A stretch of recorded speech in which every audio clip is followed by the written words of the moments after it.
पण ते तिन्ही नोकर चांगले होते, पण तो तिन्ही नोकराला थोडा प्रॉब्लेम होता. काय? एकाच्या डोक्यात झाल्या होत्या गोवा,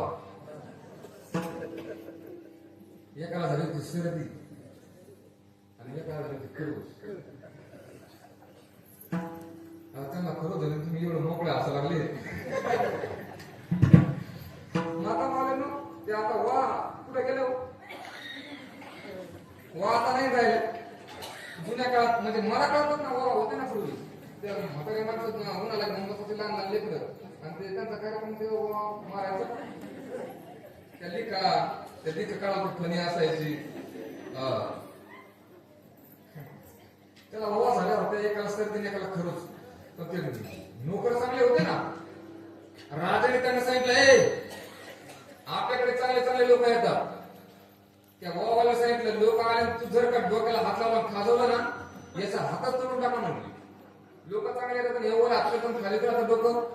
त्या सर्दीवाला सांगितले, अजिबात हातवर घ्यायचा नाही. आणि त्या खरजुऱ्याला सांगितलं, तू सुद्धा असं असं जर केलं ना, याचे बोटच कापून टाका म्हणले. काय करावं तुम्ही हुशार होते. सभा सुरुवात झाली. हे तिन्ही सेवक, परंतु राजाने काय केलं, त्या तिन्ही सेवकाच्या शेजारी दोन दोन दुसरे सेवक उभे केले. कशाला? यांनी वर जरी हात केला ना, तलवारी घेऊन उभे केले. असे वर हात केला की यांचा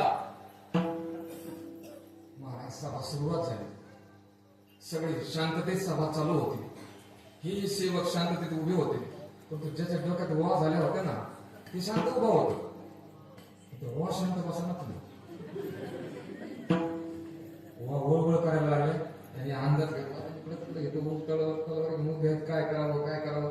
पण तो हुशार होतो. ज्ञानाबद्दल बोलला हुशार होतो. त्याने काय सांगितलं महाराज, त्याने राजाला सांगितलं, राजाजी. राजा म्हटलं काय? अहो देवगिरी किल्ला आहे संभाजीनगरच्या जवळ. राजा म्हटलं मग? अहो त्या किल्ल्यावरती एक रामदेवराय नावाचा राजा होऊन गेला. राजा म्हटलं मग? अहो ते छोटस राज्य, त्याच्याकडे सैन्य छोटस होतं. परकीयांनी आक्रमण केलं.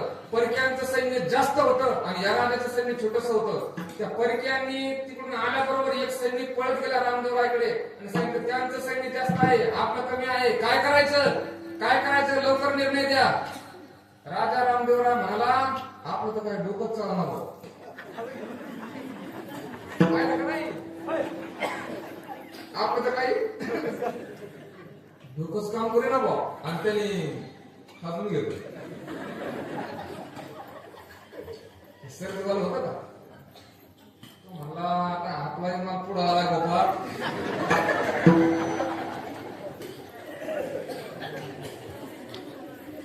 शेवटच्या टप्प्यात काम आलंय. आता आपण कसं काय करावं?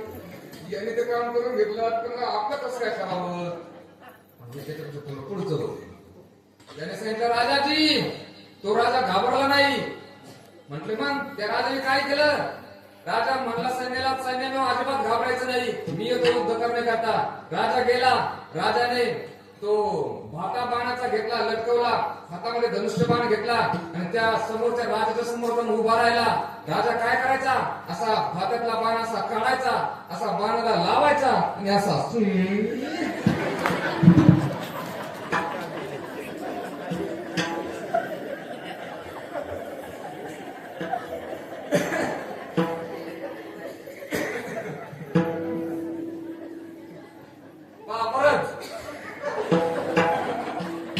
राजा असा भात्यातला बाण काढायचा, असा बाणाला लावायचा आणि असा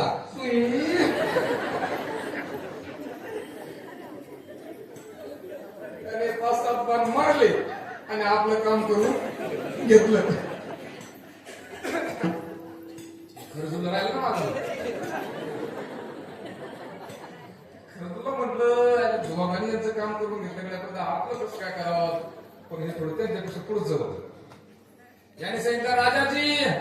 हा रामदेवराय आणि तो समोरचा राजा लढत होते, परंतु दोघं काही एकमेकाला, हे सैन्य कमी असल्यामुळे समोरचा राजा काही यांना रेटाना आणि त्याचं सैन्य जास्त असल्यामुळे काय झालं, तिकडचं सैन्य खंदक ओलांडून, खंदक ओलांडून अलीकडे आलं. इकडं सैन्य आणि तिकडं सैन्य एकमेकाला भिडलं आणि दोघांची चांगली झगडपकड झाली.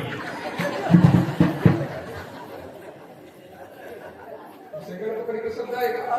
काय आहे म्हणून पण करण्याकरता म्हणजे मी का बोलतोय, अरे थोडं थोडं जर ज्ञान असेल तर माणसं या गोष्टी पार करू शकतात. संतांच्या संगतीत तर फार आत्मदर्शन करून जर ज्ञान भेटतं, संत महात्म्याची संगती करा. विठ्ठला